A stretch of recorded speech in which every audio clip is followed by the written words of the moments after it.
माझ्या आयुष्यात एवढी नाटकं केली ना, त्या सगळ्यात अवघड नाटक असं मी म्हणतो या नाटक. बरं, काटकोन त्रिकोणला. हो, मला आयुष्यात कधी टेन्शन आलेलं नाही. ह्या नाटकाला भयंकर टेन्शन आलं मला. तालीम करायला पाहिजे. जर तुमच्याकडे तालमीला वेळ नसेल तर नाटक करू नये. 15 दिवसात उभं राहिलो आणि प्रयोग केला असं नाही. आता बघ, लोणचं आपण बनवल्या ते मजा नाही येत. ती महिना दीड महिन्याने त्या लोणच्याला जी खरी टेस्ट येते.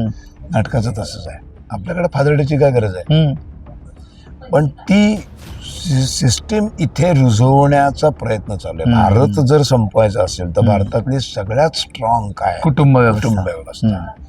तू गणेशोत्सवामध्ये उभा राहतोस आणि त्या नकळत सुख करता दुःख करता कानावर पडतं. अथर्व शीर्ष कानावर अंतरुषी काना पडतं. शेवटचं हे कधी पाठ केलंस तू? खरंय. कर्ण मोठा होत गेलाय. यांच्या काटकोन त्रिकोणाचा कर्ण मोठा होत गेलेला आहे आणि कर्ण मोठा झाला की त्रिकोण मोडणार.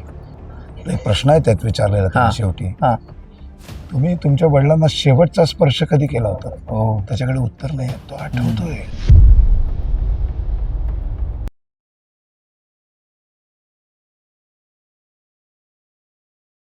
नमस्कार, मी गणेश आचवल, स्वामी कृपा क्रिएशन्स या युट्यूब चॅनलमध्ये तुम्हा सर्वांचं मनपूर्वक स्वागत करतो. मित्रांनो, काही व्यक्तीच अशा असतात ना की ज्यांना आपण आपल्या लहानपणापासून बघत आलेलो असतो, आणि अशीच एक व्यक्ती माझ्या आयुष्यात आली. मी त्यांना शरद दादा म्हणतो. तुम्हाला माहितीच आहे की पहिल्या त्यांच्या प्रोजेक्टपासून असेल किंवा मी या क्षेत्रात ज्या वेळेला करिअरसाठी पाऊल ठेवलं तेव्हापासून असेल, वेगवेगळ्या माध्यमांसाठी गप्पा मारण्याचा योग आला. ते शरद पोंक्षे, मी त्यांना शरद दादा म्हणणार आहे. तर किती वर्षांचा मला तो फ्लॅशबॅक आठवतोय, जेव्हा मुंबई टाइम्स साठी आपण मुलाखती घ्यायचो. आणि आता म्हणजे तुझी व्याख्यान ऐकलेली आहे, आकाशवाणीवर घेतलेली आहे, नथुराम ते देवराम बघितलेलं आहे, ते सगळं आठवत आहे आता. आणि आज आपण प्रत्यक्ष एका माझ्या वेगळ्या डिजिटल माध्यमासाठी तुझ्याशी बोलण्याचा वेळ होतोय. तर काटकोन त्रिकोणच्या निमित्ताने तू काय आधी सांगशील ते मला ऐकायला आवडेल. एक अप्रतिम नाटक आलेल्या रसिक प्रेक्षकांना अंतर्मुख करायला भाग पाडणार. आपली नाती कशी सांभाळावीत, कुटुंबातली नाती किती महत्वाची असतात, ही नात्यांमध्ये जर कधी अंतर पडत चाललेलं असेल तर ते वेळीच सावध होऊन ते अंतर कमी करण्यासाठी काय करता येईल याचा विचार करायला भाग पाडणारं असं हे नाटक आहे. विवेक बेळेंनी अप्रतिम लिहिलंय. खरंय. अजितनी निर्मिती आणि दिग्दर्शन अप्रतिम केलंय. आणि मी सुयश टिळक आणि प्रियांका तेंडुलकर अशा 2 तरुण दमदार कलाकारांबरोबर आमची भट्टी मस्त जमलेली आहे. तुम्ही आवर्जून बघायला या. कसं आहे बघ की पुनरुज्जीवित नाटकांचे सध्या दिवस आहेत असं म्हणायला हरकत नाही. तुझी सगळीच पुनरुज्जीवित नाटकं, हिमालयाची सावली असेल, पुरुष असेल, लहानपण देगा देवा असेल, तर त्या भाषेची एक वेगळी गंमत असते. आणि काटकोन त्रिकोण सुद्धा एका नव्या संचात येते. जेव्हा तुला विचारलं अजितने की हा रोल तू करशील का, त्या क्षणी तू आधीच बघितलेलं होतंस की? माझं आधीचं मी असं थोडंसं पुसटचं बेळगावच्या नाट्य संमेलनात बघितल्याचं आठवतंय, पण पूर्ण सलग बघितलेलं नव्हतं. त्याच्यानंतर ह्याच्यावर एक सिनेमा पण येऊन गेला, आपला माणूस. तो पण मी बघितला होता, त्याच्यात नाना पाटेकरांना. तर त्यामुळे मला हे करायला मिळालं तर भयंकर आनंद की यार अशी भूमिका, अत्यंत चॅलेंजिंग भूमिका. एकाच नाटकात कुठलाही रंगभूषा न बदलता, काहीही न बदलता 2 व्यक्तिरेखा सादर करायची. बरोबर. फक्त ऍटिट्यूड, फक्त बॉडी लँग्वेज बदल, हे एक फार मोठं चॅलेंज. आणि ते इतकं आडनिडं आहे नाटक. म्हणजे माझ्या आयुष्यात एवढी नाटकं केली ना, त्या सगळ्यात अवघड नाटक असं मी म्हणतो या नाटक. बरं, काटकोन त्रिकोणला. हो, मला आयुष्यात कधी टेन्शन आलेलं नाही. ह्या नाटकाला भयंकर टेन्शन आलं मला. अरे हो, नाही, सिरियसली सांगतोय. कारण ते असं आहे ना, एक तर तो आबा, म्हणजे त्या आबा गोखले, आणि दुसरा आहे तो बापट, इन्स्पेक्टर येतो. तो असा बापट जातो, आबा येतो, आबा जातो, बापट येतो. आणि बापट येतो तो त्या आबांबद्दल प्रश्न विचारतो. तो आबा येतो तो स्वतः आबा म्हणून बोलतो. ते इतकं घाटातून, अवघड घाटातनं आपण कसं आंबा घाटात कोकणात पूर्वी जायचो माहितीये, बरोबर, ती गाडी अशी चढते नाही चढते, असं ते आहे नाटक. त्यामुळे टेन्शन आलेलं आहे खूप. आता झालंय, पण सेट झालंय. पण त्यासाठी मी पहिल्यांदा अजितला म्हटलं की बाबा भरपूर तालमी करूया. म्हणजे एक 15-20 दिवस असलं मला जमत नाही, सणसणीत तालमी करूया. आम्ही 6 जून पासून तालमीला सुरुवात केली. आणि व्यवस्थित यथेच्छ तालमी केल्या.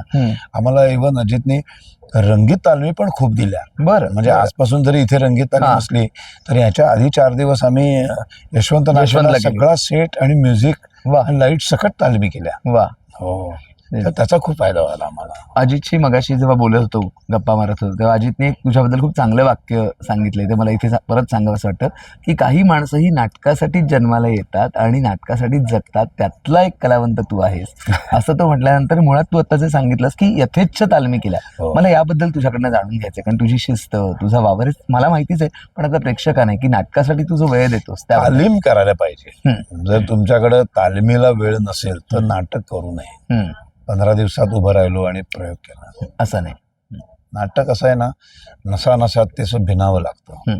त्याचा विषय, त्याचं सगळं तो नेपथ्य, हे सगळं माझं घर वाटायला पाहिजे. बरोबर. असं सहज मी वर चढलो, वर आलो, खरंच बसलो. आपल्या घरात बघून नाही करत आपण. इतकं सहजता त्याच्यात आली पाहिजे. त्या सगळ्या वस्तू मला माझ्या वाटायला लागल्या पाहिजे. असं सगळं जेव्हा वाटायला, तर आम्हाला थोड्या वेळा करता हा मुलगा, ती सून वाटायला पाहिजे. तेव्हा मग ते असं, आणि ते मुरायला आंबा. आता बघ, लोणचं आपण बनवल्या ते मजा नाही येत. ते महिना 1.5 महिन्याने त्या लोणच्याला जी खरी टेस्ट येते. नाटकाचं तसंच आहे. सुरुवात झाल्यानंतर महिना 1.5 महिन्याची तालीम पाहिजे. तालमीनंतर मुरलं मग प्रेक्षकांना मजाच येते. बरोबर. आणि प्रत्येक प्रयोग वेगळा ठरत असतो, मग ती धमाल येते. ते मुरायला वेळच देत नाही. खरंय. असं 15-20 दिवसाच्या तालमीत 1 तारखेला लगेच 20-22ला आपण तारखा काढल्यात, शुभारंभ चांगली तारीख आहे, पण नको रे बाबा, मला करायचं पण नाही असलं. यथेच्छ तालमी करू मस्त. आम्ही तालमीला मध्ये वेळ दिला भरपूर, कसली घाई केली नाही. जे जे हवंय ते सगळं आम्हाला निर्माता म्हणून अजितने दिलं, मुरेंनी. त्यामुळे आम्हाला मजा येते. आणखीन एक महत्वाचा मुद्दा तो म्हणजे नातेसंबंधांबद्दल तू बोललास की मुळात नातेसंबंध या वर्तुळाभोवती फिरणारं नाटक आहे. आणि सध्या आपण जे समाजात वाचतोय, बघतोय, हे नातेसंबंध कुठेतरी दुरावत चाललेत समाजातले. काय त्याला दुरावत नाही चाललेत. एक जागतिक लेवलचं एक मोठं षडयंत्र सुरू आहे. भारतीय संस्कृतीला मोडीत काढायचे. आणि भारतीय संस्कृतीचं सगळ्यात मोठं मर्म आहे ते कुटुंब व्यवस्था. बरोबर. आणि कुटुंब व्यवस्था संपवण्यासाठी आज जग आतुर आहे. अमेरिका संपली बघ, युरोप अख्खा संपला. तिकडची कुटुंब व्यवस्था संपली. आई बाप म्हणून तिकडे फादर डे, मदर डे सुरू झाला की तेवढाच एक दिवस जाऊन भेटायचं. ते सुद्धा अख्खा दिवस नाही, तासभर भेटायचं, त्यांना काहीतरी द्यायचं. फादर डे साधा. आपल्याकडे फादर डेची काय गरज आहे?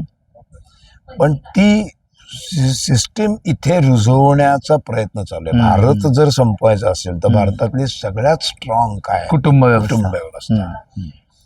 तुझ्याकडे जे सगळं येतं ना, तू साधा गोष्ट तुला मी एक विचारतो, म्हणजे हा मी तुझ्या ह्याच्यातून सगळ्यांना विचारतो की आपण एक गायत्री मंत्र म्हणतो. कधीतरी विचार केला मी गायत्री मंत्र असं लिहिलेला गायत्री मंत्र पुस्तकातला ओम भूर कोणीतरी शिकवतोय आणि मग मी तो म्हणतोय, मग हळूहळू मी तो पाठ केला. आणि असं तुम्ही पाठ केलात कधी? नाही, तो ऐकूनच पाठ झालेला आहे. म्हणजे ऐकून म्हणजेच कोणाकडनं ऐकलं? आपल्या आई वडिलांकडून, म्हणजे वडिलांकडनं. मुंजीच्या वेळेला आपल्याला सांगितलं, म्हणजे लहानपणापासून म्हणजे तो 8व्या वर्षी. पण तुला जेव्हा बोलायला यायला लागतं तेव्हापासून तू स्तोत्रबित्र कानावर पडतात ना.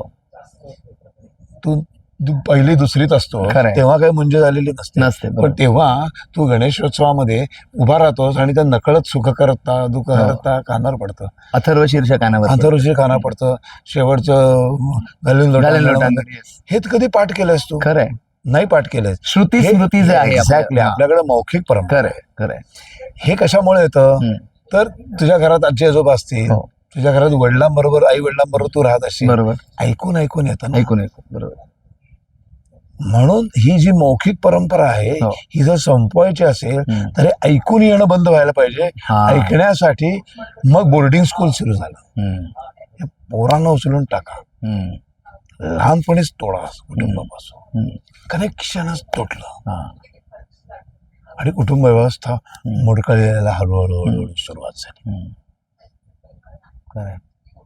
हे वाचवायचे असेल तर अशा प्रकारची नाटकं आली पाहिजे. बरोबर. ह्याच्यामध्ये ह्या कुटुंब व्यवस्थेमध्ये जो नेमका प्रॉब्लेम कुठं येतो, ती नात्यांमध्ये अंतर कुठे पडतं, हे जर समजून घ्यायचं असेल तर हे नाटक बघायला पाहिजे. जरूर.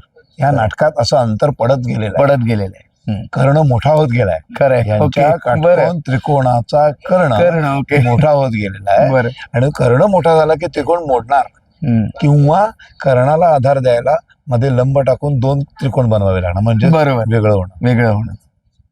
बरं, त्याच्यावर भाष्य करणार नाटक. Exact. त्याच्यावरच भाष्य करणार नाटक. खरंय. आणि त्याला एक जोड कथा घेतली त्यांनी. बरोबर. आणि त्या कथानकाच्या माध्यमातून ते सगळं शिकवत त्यांना अंजन घालायचं काम तो बापट करतो, इन्स्पेक्टर. होय. आणि सगळ्यात शेवटी तो म्हणतो की असं काही घडलेलं नाहीये, मी हे सगळं का केलं, तुम्हाला आरसा दाखवण्यासाठी केलं, आता सुधारा. खरंय. आणि आता त्या बापाला एक प्रश्न आहे त्यात विचारलेला त्यांनी शेवटी, तुम्ही तुमच्या वडिलांना शेवटचा स्पर्श कधी केला होता? त्याच्याकडे उत्तर नाही, तो आठवतोय कधी केला होता. अरे माझ्या वडिलांना मी शेवटचा स्पर्श कधी केला होता, पटकन उत्तर आलं पाहिजे. शेवटचा स्पर्श म्हणजे रोज करतो मी. बरोबर. असं उत्तर येत नाही. तोच प्रॉब्लेम आहे. हीच घराघरातली परिस्थिती आहे. खरंय. हे जर नाही टिकवलं तर फार वाईट अवस्था आहे. खरंय. हे टिकवा.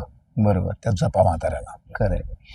मित्रांनो, तुम्हाला लक्षात आलं असेल की भारतीय संस्कृती आणि भारतीय संस्कृतीबद्दल शरददादाचे विचार किती पक्के ठाम आहेत. शेवटी एक प्रश्न विचारतो, गुरुपौर्णिमा अगदी 2 दिवसांवर आलेली आहे आणि तो सुद्धा आपल्या भारतीय संस्कृतीचा संस्कार आहे. हेच मी म्हटलं ना, मौखिक परंपरेतून आपल्याकडं पुस्तकं वाचून उत्तर लिहिणं ही परंपराच नाही आहे. आपल्याकडं गुरु समोर बसून तो घोकून घेणार आपल्याकडे.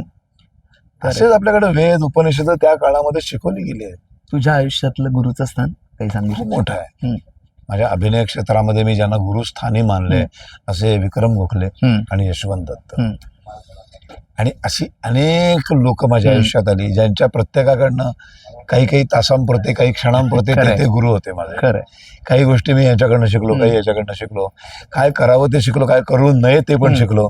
ते काय करू नये शिकवणारे पण गुरुच मानले पाहिजे. बरोबर. खरंय. असं नसावं हे सांगणार पण. खरंय. हल्ली तर टीव्ही लावला की काय करायचं नाही हे सगळेजण आपल्याला बहुतेक शिकवण्यापेक्षा डोंटच असतात. आणि अशामध्ये गुरुचं स्थान टिकणं हे महत्त्वाचं. आणि गेल्या 3-4 वर्ष झाली मला आता मी गोंदवल्याला जातो. गोंदवलेकर महाराजांचा मी अनुग्रह घेतलेला आहे. अच्छा. रोज जपतो. वा, खूपच छान. गुरु शिवाय पर्याय नाही आहे. खरंय. गुरुला फार महत्व आहे. खरंय.